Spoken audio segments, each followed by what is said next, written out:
வணக்கம் மாணவ செல்வங்களே. மாலை முழுவதும் மேத்ஸ் 20வது நாளுக்கான வினாக்களை இந்த வீடியோவில் பார்க்க போறோம். கேள்வி எண் 191. சுகர் கேன் என்பது ஃபீல்டு என்பதுடன் தொடர்புடையது எனில் அதே தொடர்பின் அடிப்படையில் கார் என்பது அப்படின்னு கேட்டிருக்காங்க. இப்போ பாருங்க, சுகர் கேன் அப்படிங்கிறத எதோட அவங்க லிங்க் பண்றாங்க அப்படின்னா ஃபீல்டு அப்படிங்கிறதோட லிங்க் பண்றாங்க. சுகர் கேன் அப்படின்னா கரும்பு, ஃபீல்டுனா நிலம் இல்ல வயல் அப்படின்னு வச்சுக்கோங்களேன். கரும்பு எங்க விளையும்? வயல்ல விளையும். இல்ல கரும்பு எங்க உற்பத்தி ஆகும் அப்படின்னா வயல்ல உற்பத்தி ஆகும். கரெக்டா? அப்ப கார் எங்க உற்பத்தி ஆகும்? ஃபேக்டரியில உற்பத்தி ஆகும். கரெக்டுங்களா? கார் மெஷின்ல உற்பத்தி ஆகும்னு சொல்ல முடியாது. பார்க்கிங்லயா கார் உற்பத்தி ஆகும்? அதுவும் இல்ல. பார்ட்ஸ்ல இருந்து உற்பத்தி ஆகாது. கரெக்டா? ஸோ கார் எங்க உற்பத்தி ஆகும் அப்படின்னா ஃபேக்டரியில உற்பத்தி ஆகும். So answer option 1 factory. நீங்க கொஸ்டின் எக்ஸாம்ல இந்த மாதிரியான கொஸ்டின்லாம் தேடி தேடி பார்த்து ஃபர்ஸ்ட் ஆன்சர் பண்ணலாம். நீங்க 90 கேள்விக்கு ஆன்சர் பண்ணும்போது இது மாதிரி கேள்வி எல்லாம் ஃபர்ஸ்ட் நீங்க சூஸ் பண்ணணும். ஏன்னா இதெல்லாம் உங்களுக்கு ரொம்பவே எளிமையா இருக்கும். எங்க உருவாகுது, இல்ல எதுல இது ரெண்டுத்துக்கு என்ன ரிலேஷன் அப்படின்னு பார்க்கலாம். அதுவும் இந்த கேள்வி பாருங்க. ACHL என்பது ZXSO எனில் FHMQ என்பது அப்படின்னு கேட்டிருக்காங்க. ACHL is related to ZXSO, then FHMQ is related to. இப்போ எப்படி எழுதியிருக்காங்க அப்படின்னா, நான் உங்களுக்கு ABCD வச்சு சொல்லும் போதே முதல்ல என்ன சொல்லியிருக்கேன்? ABCDயை ஃபார்வர்ட்லயும் எழுதி வச்சுக்கோங்க, ரிவர்ஸ்லயும் எழுதி வச்சுக்கோங்க அப்படின்னு சொல்லியிருக்கோம். கரெக்டா? அப்போ அதுபடி பார்க்க போனா இங்கிலீஷ்ல ஃபர்ஸ்ட் எழுத்து A, அது ரிவர்ஸ்ல இருந்து ஃபர்ஸ்ட் எழுத்து இசட், அதுதான் கொடுத்துருக்காங்க. ஏன்றது ஃபர்ஸ்ட்ல இருந்து ஃபர்ஸ்ட் எழுத்து, இசட்ங்கிறது ரிவர்ஸ்ல ஃபர்ஸ்ட் எழுத்து. அதே மாதிரி சிங்கிறது ஃபர்ஸ்ட்ல இருந்து தேர்ட் எழுத்து, எக்ஸ்ங்கிறது ரிவர்ஸ்ல தேர்ட் எழுத்து. ஹெச் அப்படிங்கிறது பாத்தீங்கன்னா ஃபர்ஸ்ட்ல இருந்து 8th லெட்டர், ரிவர்ஸ்ல 8வது லெட்டர் பாத்தீங்கன்னா நீங்க ஏபிசிடியை ரிவர்ஸ்ல எழுதி வச்சுக்கிட்டீங்க அப்படின்னா Z, Y, W, V, U, T, S, R, Q அந்த மாதிரி எழுதி வச்சுக்கிட்டீங்க அப்படின்னா உங்களுக்கு பார்க்கறதுக்கு ஈஸியா இருக்கும். பாருங்க, ரிவர்ஸ்ல இருந்து 8வது எழுத்து 1 2 3 4 5 6 7 8, 8வது எழுத்து ஹெச். ஃபார்வேர்டில் 8வது எழுத்து ஹெச். அதே மாதிரி ஃபார்வேர்டில் எல்லுங்கிறது 12வது எழுத்து. ஏபிசிடியில் ரிவர்ஸில் எழுதிட்டே வந்தீங்க அப்படின்னா 12வது எழுத்து என்ன கிடைக்கும்னா ஓ கிடைக்கும். அப்போ அவங்க என்ன பண்ணியிருக்காங்க? ஒரு எழுத்து முன்னாடி இருந்து பின்னாடி இருந்துன்ற மாதிரி எழுதியிருக்காங்க. அப்போ அதே மாதிரி FHMQ இது ஃபார்வேர்டில் எத்தனையாவது எழுத்து அப்படின்னு பார்க்கணும். எஃப்ங்கிறது பார்த்தீங்க அப்படின்னா ஃபர்ஸ்ட்ல இருந்து 6வது எழுத்து, ஹெச்ங்கிறது 8வது எழுத்து, எம்ங்கிறது 13வது எழுத்து, Q அப்படிங்கிறது 17வது எழுத்து. ரிவர்ஸ்ல அப்போ 6வது எழுத்து 1 2 3 4 5 6, 6வது எழுத்து என்ன வருது? U. ஹெச்ன்றது 8வது எழுத்து, ஏற்கனவே சொல்லிட்டோம்ல இங்க கூட ஹெச்சுக்கு 8வது எழுத்து ரிவர்ஸ்ல என்ன வரும் அப்படின்னா எஸ். அப்ப US. கண்டிப்பா இது வராது, இது வராது. மீதி இடத்துல ஏதோ ஒண்ணு. 13வது எழுத்து பார்த்தோம் ரிவர்ஸ்ல அப்படின்னா N. Qங்கிறது 17, ரிவர்ஸ்ல 17வது எழுத்து என்னன்னு பாத்தீங்கன்னா J. நீங்க இதை எழுதி வச்சுட்டு ஈஸியாக முடிவு பண்ணலாம். ஸோ ஆன்சர் என்ன வந்துடும்? USNJ. ஆப்ஷன் 3 தான் இதற்குண்டான சரியான விடை. சரிங்களாமா? ஏபிசிடியை கண்டிப்பா எழுதி வச்சுக்கோங்க. நான் உங்களுக்கு திரும்ப திரும்ப சொல்றது அதுதான். ரொம்ப ஈஸியா ஏபிசிடியில் கேட்கிற ஒரு 6-7 கேள்வி வரைக்கும் கேட்பாங்க. அதுக்கெல்லாம் நீங்க ஈஸியா மார்க் வாங்கிடலாம். சரிங்களா? 193, 17, 19, 152 என்ற எண்களின் தொகுப்பிற்கு இணையான தொகுப்பு. Which number set is like the set of numbers 171, 19 and 152 கொடுத்துருக்காங்க. என்னன்னா நடுவில் என்ன நம்பர் கொடுத்துருக்காங்க? 19. இந்த பக்கம் என்ன கொடுத்துருக்காங்க? 152. 19ல இருந்து 152 எப்படி வருது அப்படின்னு பார்த்தீங்கன்னா 8ஆல மல்டிப்ளை பண்ணீங்கன்னா 19 8ஆல பெருக்கினீங்கன்னா 152, 19 9ஆல மல்டிப்ளை 9ஆல பெருக்கினீங்க அப்படின்னா 171. அப்போ நடுவில் இருக்கிற நம்பரை 8ஆல பெருக்கி ரைட் சைட்லையும் 9ஆல பெருக்கி லெஃப்ட் சைட்லையும் கொடுத்துருக்காங்க. கீழே இருக்கிற ஆன்சர்ல அந்த மாதிரி ஏதாவது வருதான்னு பாருங்க. ஃபர்ஸ்ட் ஆப்ஷன் எடுத்துக்கிறேன். நடுவில் இருக்கிறது 2. 2 8ஆல மல்டிப்ளை பண்ணோம் அப்படின்னா 8 2s are 16. 9ஆல மல்டிப்ளை பண்றோம் 9ஆலனா 9 2s are 18. கரெக்டா வருது பாருங்க. அப்ப ஆன்சர் கண்டிப்பா ஃபர்ஸ்ட் தான். மீதியை செக் பண்ணீங்கன்னா அப்படி வராது. 33 8ஆல மல்டிப்ளை பண்ணா 18 வரவே வராது. 3 8ஆல மல்டிப்ளை பண்றோம் அப்படின்னா 3 8 24 தான். அப்ப இதுவும் கிடையாது. 3 8ஆல மல்டிப்ளை பண்றோம்னா 3 8 24, 3 8s are 24. அப்ப இதுவும் இல்லை. ஸோ இதுதான் ஆன்சர்னா ஆப்ஷன் 1. இது மாதிரி அவங்க கொஞ்சம் வித்தியாசமா கேட்கலாம் பாருங்க. சரிங்களா?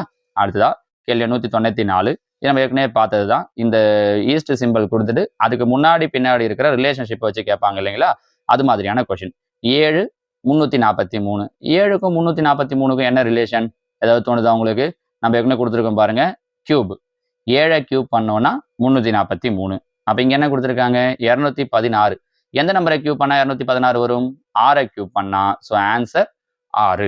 கண்டிப்பா உங்களுக்கு ஸ்கொயர் நம்பர், கியூப் நம்பர்லாம் தெரிஞ்சிருக்கணுமா? நம்ம முன்னாடி சில வீடியோஸ்லயே சொல்லியிருக்கோம். கரெக்டா? அதெல்லாம் எழுதி வச்சுக்கிட்டீங்கன்னா இதெல்லாம் ஈஸியா சொல்லிடலாம். அடுத்ததா கேள்வி எண் 195. Question mark cube, is to, ellipse, ellipsoid. இதுக்கு என்ன அர்த்தம்னா நீங்க எலிப்ஸ்ன்ற வேர்டை உங்களோட 8th அந்த செகண்ட் யூனிட்ல கொடுக்கும்போது அந்த 3 டைமென்ஷன் இல்ல அந்த டைமென்ஷனல் ஃபிகர்லாம் கொடுக்குறப்ப அதில் சொல்லியிருப்பாங்க. இல்லாட்டி 6th 7th நம்ம படிச்சிருப்போம். எலிப்ஸ் அப்படிங்கிறது இந்த ஷேப் வரக்கூடியது, இந்த கோழி முட்டை மாதிரியான ஷேப்ல வரக்கூடியது எலிப்ஸ். இது வந்து இருபரிமாண வடிவம், அதாவது எக்ஸ் அச்சு ஒய் அச்சு எல்லாம் படிக்கிறீங்க இல்லையா இப்ப 8th அதை வச்சு சொல்லக்கூடியது, எக்ஸ் அச்சு ஒய் அச்சு வச்சு. எலிப்சாய்டு அப்படிங்கிறது என்னன்னா 3 அச்சு வச்சு எக்ஸ் ஒய் இசட், அதாவது இது இருபரிமாண வடிவம் 2D ஃபிகர் அப்படின்னு சொல்லுவாங்க. இது முப்பரிமாண வடிவம் 3D ஃபிகர்னு சொல்லுவாங்க. இதோட முப்பரிமாண வடிவம் தான் எலிப்சாய்டு அப்படிங்கிறது. அதே மாதிரி தான் பார்த்தீங்க அப்படின்னா இப்போ சர்க்கிள்னு இருக்குன்னு வச்சுக்கோங்களேன். சர்க்கிளுடைய முப்பரிமாண வடிவம் ஸ்பியர், கோலம்னு சொல்லுவாங்க. நீங்க இதெல்லாம் கூட எழுதி வச்சுக்கோங்க, இதெல்லாம் கூட எழுதுவாங்க. இதெல்லாம் கூட கொஸ்டின் கேட்கறதுக்கு வாய்ப்பு இருக்கு. வட்டம், வட்டத்தோட முப்பரிமாண வடிவம் ஸ்பியர். அதே மாதிரி சதுரம்னு எடுத்துக்கிட்டீங்கன்னா சதுரத்தோட முப்பரிமாண வடிவம் கனச்சதுரம். கனச்சதுரம் அப்படின்னா கியூபாய்டு, சாரி கனச்சதுரம் அப்படின்னா கியூபு. சதுரம் அப்படின்றது ஸ்கொயர். ஸ்கொயரோட முப்பரிமாண வடிவம் கியூபு. அதே மாதிரி செவ்வகம், செவ்வகத்துடைய முப்பரிமாண வடிவம் கனச்செவ்வகம். என்னது? கனச்செவ்வகம். அதாவது செவ்வகம் அப்படிங்கிறது இங்கிலீஷ்ல ரெக்டாங்கிள், அதோட முப்பரிமாண வடிவம் கனச்செவ்வகம் அப்படிங்கிறது கியூபாய்டு. தமிழ்ல வேணும்னாலும் இங்கிலீஷ்ல வேணும்னாலும் எழுதி வச்சுக்கோங்க. சர்க்கிளுக்கு ஸ்பியர், வட்டம் கோலம். சதுரத்துக்கு கனச்சதுரம், ஸ்கொயர் கியூபு. செவ்வகத்துக்கு கனச்செவ்வகம், ரெக்டாங்கிள் கியூபாய்டு. கண்டிப்பா இதை எழுதி வச்சுக்கோங்க, சரிங்களா? அதே மாதிரிதான் இங்க எலிப்ஸுக்கு எலிப்சாய்டு அப்படின்னுவாங்க. அப்ப எதை கியூப்னு சொல்லுவோம் அப்படின்னு கேட்டிருக்காங்க. இப்ப நம்ம சொன்னதுல இருந்தே சொல்ல முடியும் பாருங்க. ஸ்கொயரை தான் நம்ம என்னன்னு சொல்லுவோம்னா முப்பரிமாணத்துல வரும்போது கியூப்னு சொல்லுவோம், கரெக்டா? அப்போ ஸ்கொயர் எங்க இருக்கு? ஆப்ஷன் 3. தமிழ்ல கொடுத்தாங்க அப்படின்னா சதுரம், கனச்சதுரம் அப்படின்னு கொடுத்துருப்பாங்க. பெரும்பாலும் இந்த மாதிரியான கொஸ்டின்ல இங்கிலீஷ்ல அப்படியே கொடுக்கறதுக்கு வாய்ப்பு இருக்கு. புரிஞ்சுதா? இப்ப சொன்ன இந்த 3த்தையும் எழுதி வச்சுக்கோங்க இந்த கேள்வியோட சேர்த்து. ஏன்னா இங்க இப்படி கேட்டிருக்காங்க, அடுத்த எக்ஸாம்ல இதையே மாத்தி கேட்கலாம் பாருங்க, அதனால. சரியா? அடுத்ததா கேள்வி எண் 196. BC is to XY double is to FG. முன்னாடி சொன்ன அதே கண்டிஷன் தான். என்ன?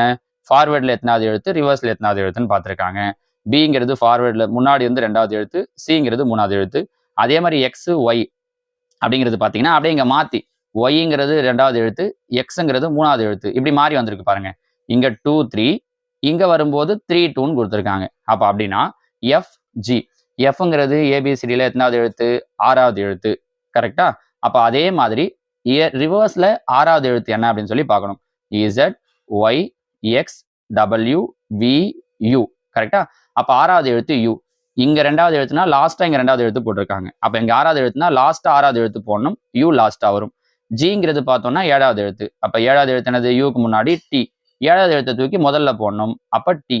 ஸோ ஆன்சர் என்ன அப்படின்னா டி யூங்கிறது தான் ஆன்சர். நம்ம என்ன பண்ணுவோம்னா செகண்ட் தேர்டுன்ட்டு யூடின்னு சூஸ் பண்றீங்க சில நேரம். அப்படி போட்டீங்கன்னா தப்பாயிடும் பாருங்க. ஸோ ஆன்சர் டி யூ, சரிங்களாமா? அடுத்ததா கேள்வி 197. ரிவர் பேங்க் அப்படின்னா கொஸ்டின் மார்க் கொடுத்துருக்காங்க. ரிவர்னா நதி, பேங்க் அப்படின்னா நீங்க பணம் போடுற பேங்க்னு அர்த்தம் கிடையாது, வங்கின்னு அர்த்தம் கிடையாது. பேங்க்னா அந்த நதியினுடைய கரையை சொல்லுவாங்க, சரியா? River bank. ஸோ நதியை ஒட்டின மாதிரி இருக்கிறது அதனுடைய கரை அப்படின்னு சொல்லி சொல்லுவாங்க. அதே மாதிரி சி, கடலை ஒட்டின மாதிரி இருக்கிறது சி கோஸ்ட், அந்த கடலோரம் அப்படின்னு சொல்லி சொல்லுவாங்க இல்லையா, கடற்கரை அந்த மாதிரி. ஸோ சிக்கு கோஸ்ட் அப்படிங்கிறது. அன்னைக்கு கூட அந்த ஈஸ்ட் கோஸ்ட் ரோட்லாம் படிச்சிருப்பீங்க, ECRலாம் படிப்போம் இல்லையா, அதில் வரக்கூடிய சிங்கிறதுக்கு இதுதான் அர்த்தம், சரிங்களா? ஸோ ரிவரோடைய கரை தான் பேங்க், கடலுடைய கரை தான் இந்த கோஸ்ட் அப்படிங்கிறது. இங்கேயே அதானே சார் கொடுத்துருக்காங்க, கோஸ்ட் சீனா இங்க ஃபர்ஸ்ட் ரிவர் அப்புறம் தான் அதோடைய கரை வருது. இங்க கரை அதுக்கப்புறம் நதி கடலை கொடுத்துருக்காங்கன்றதால இது கிடையாது, சரிங்களா? So answer C ghost. அடுத்ததா கேள்வி எண் 198. கொஸ்டின் மார்க் முதல்லயே கொடுத்துட்டு அதுக்கப்புறமா வல்கனோ லாவா அப்படின்னு கொடுத்துருக்காங்க. வல்கனோனா வெரி குட், எரிமலை. எரிமலையிலிருந்து என்ன வரும்? லாவா, அந்த தீ குழம்பு பிழம்பு சொல்லுவோம் இல்லைங்களா, அது வரும். எரிமலையிலிருந்து வரக்கூடியது லாவா. அப்ப அதே மாதிரி பாருங்க, தலையிலிருந்து வரக்கூடியது பிரெயினா? தலையிலிருந்து பிரெயின் சும்மா உங்களுக்கு கிண்டலுக்காக சொல்லுவாங்க, தலையில அறிவு வழியுதுரா அப்படின்ட்டு. ஆனா அதுக்குன்னு அது அர்த்தம் கிடையாது இல்ல, தலையில இருந்து பிரெயின் வழியாது. வாட்டர் லேக், வாட்டர்ல இருந்து வழியக்கூடியது லேக் ஏரியா அப்படின்னு பார்த்தோம்னா கிடையாது. ஐஸ் டியர், கண்ணுல இருந்து வழியக்கூடியது கண்ணீர், கரெக்டா? ஆமா, புரியுதான்னு பாருங்க. வல்கனோ எரிமலையிலிருந்து வெளியில வரக்கூடியது லாவா, கண்ணுல இருந்து வெளியே வரக்கூடியது கண்ணீர், டியர்ஸ். ஸோ ஐஸ் டியர்ஸ் அப்படிங்கிறது தான். பேப்பர்ல இருந்து வெளியில வரக்கூடியது புக்குன்னு நம்ம சொல்ல முடியாது, பேப்பரை இது பண்ணி தான் புக் வரும் அப்படின்னு தான் சொல்ல முடியும். ஸோ அதுவும் கிடையாது. So answer ice tears. இப்போ நம்ம சொன்ன இந்த ஐடியாவில் யோசிச்சிங்க அப்படின்னாலே உங்களுக்கு இந்த கேள்விக்கெல்லாம் ஆன்சர் சொல்லிடலாம் பாருங்க, சரிங்களாமா? அடுத்ததா கேள்வி 199. In a certain code, SWAN SWAN is written as VZDQ. Then road is coded as. அதாவது ஸ்வான் அப்படிங்கிறத VZDQன்னு எழுதுனாங்கன்னா ரோடு அப்படிங்கிறத எப்படி எழுதுவாங்க அப்படின்னு கேட்டிருக்காங்க. இங்க பாருங்க எஸ் கொடுத்துருக்காங்க. எஸ்ஸுக்கு பேரலா என்ன வேர்டு கொடுத்துருக்காங்கன்னா வி. என்ன பண்ணிருக்காங்க? STU 2 எழுத்தை விட்டுட்டு வி. அடுத்தது ரெண்டாவது எழுத்து W. அதுக்கு என்ன கொடுத்துருக்காங்கன்னா Z.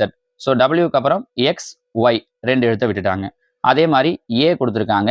ஏவுக்கு நேராக பேரலா என்ன கொடுத்துருக்காங்கன்னா D. அப்போ ஏவுக்கு அப்புறம் BC 2 எழுத்தை விட்டுட்டாங்க. அதே மாதிரி Nக்கு Q. அப்போ Nக்கு Q எப்படி கொடுத்துருக்காங்க? Nக்கு அப்புறம் OP.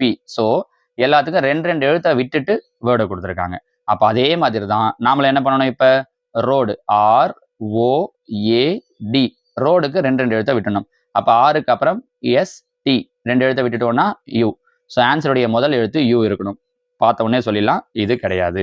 அடுத்தது ஓக்கு அப்புறம் PQ விட்டுட்டு அடுத்த எழுத்து என்ன வரும்? R. ஸோ ரெண்டாவது எழுத்து R இருக்கணும். அப்போ இதுவும் கிடையாது. அடுத்தது மூணாவது ஏவுக்கு BC 2 விட்டுட்டோம்னா என்ன வரும்? D. மூணாவது எழுத்து D இருக்கணும். இங்க F இருக்கு. இதுவும் கிடையாது. கண்டிப்பா நாலாவது தான் ஆன்சர். நீங்க இந்த மாதிரி சூஸ் பண்ணலாம். இல்லை நாலுத்துக்கும் ஆன்சர் கண்டுபிடிச்சிட்டு அதுக்கப்புறம் பண்ணலாம். இப்போ டிக்கு அப்புறம் பார்த்தீங்கன்னா EF விட்டணும். அப்போ G இதோ இருக்கு பாருங்க. ஃபோர்த்து தான் இதுக்கான சரியான விடை. நம்ம புரிஞ்சு முடியுதா? ABCDயை பொறுத்த வரைக்கும் நம்ம இதில் 2 விதத்தில் பார்த்துருக்கோம். ஒன்று இங்கே எடுக்கிற லெட்டருக்கு ரிவர்ஸ்ல இருந்து அத்தனையாவது லெட்டர் கொடுத்துருக்காங்க.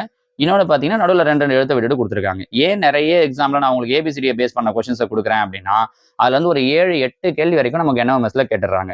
நீங்க ரொம்ப ஈஸியா அதுக்கான ஆன்சர் பண்ணிட முடியும். ABCD தெரிஞ்சா போதும். சார் நம்ம ABCDயை சின்ன கிளாஸ்ல இருந்தே படிச்சுட்டு இருக்கோம் அப்படிதானே? அப்போ உங்களால ஈஸியா பண்ணிட முடியுன்றதால தான் நான் இந்த மாதிரி கொஸ்டின்ஸ் உங்களுக்கு நிறைய ப்ராக்டிஸ் கொடுக்குறேன். நீங்க இதோட பார்த்தீங்கன்னா இந்த கிளாஸோட கடைசியா 200 கேள்வி முடிய போகுது நமக்கு இல்லையா? இப்போ இந்த 200 கேள்வி நீங்க நோட்ல எழுதி வச்சிருந்தீங்க அப்படின்னா இதை திரும்ப ஒரு வாட்டி ரீகால் பண்ணி பாருங்க. திரும்ப எப்பெல்லாம் டைம் கிடைக்குதோ நீங்க NMSக்கு நிறைய டைம் ஸ்பெண்ட் பண்ணீங்கன்னா நிச்சயமா உங்களால எக்ஸாம்ல பாஸ் பண்ண முடியும். திரும்ப இந்த கொஸ்டின்ஸ் எல்லாம் நீங்க ஒர்க் அவுட் பண்ணி பாருங்க. அப்பதான் உங்களுக்கு ஒரு முறை புரியாதது கூட அடுத்த முறை புரியும். டவுட் இருக்கிறது கூட கிளியர் ஆகும். சரிங்களா? ஓகே, வாங்க 200வது கேள்வி. சென்னை என்பதன் சங்கேத மொழி HMJSSFN ஆக இருப்பின் RZRGFN ஐ சங்கேத மொழியாக கொண்ட வார்த்தைன்னு கேட்டிருக்காங்க. ரிவர்ஸ்ல கொடுத்துருக்காங்க. அதாவது என்னன்னா சி பாருங்களேன். சிக்கு அவங்க எந்த எழுத்தை கொடுத்துருக்காங்க அப்படின்னா Hங்கிற எழுத்தை கொடுத்துருக்காங்க.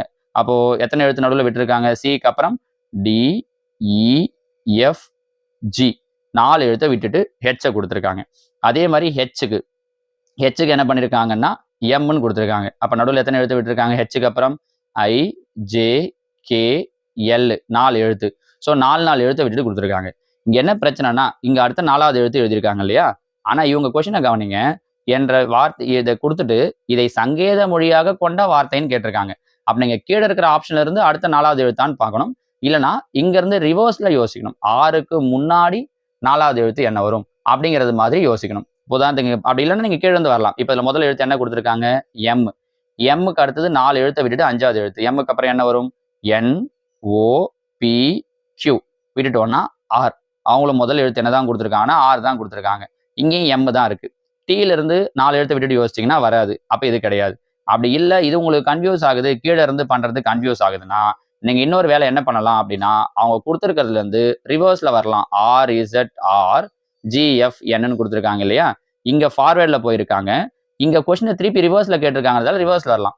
ஆருக்கு முன்னாடி 4 எழுத்தை விட்டுட்டீங்கன்னா 5வது எழுத்து என்ன வரும் அப்படின்னா எம்னு வரும். ஸோ ஆன்சர்ல ஃபர்ஸ்ட் எழுத்து M இருக்கணும். அப்ப இது கிடையாது. அடுத்தது ரெண்டாவது என்ன கொடுத்துருக்காங்க?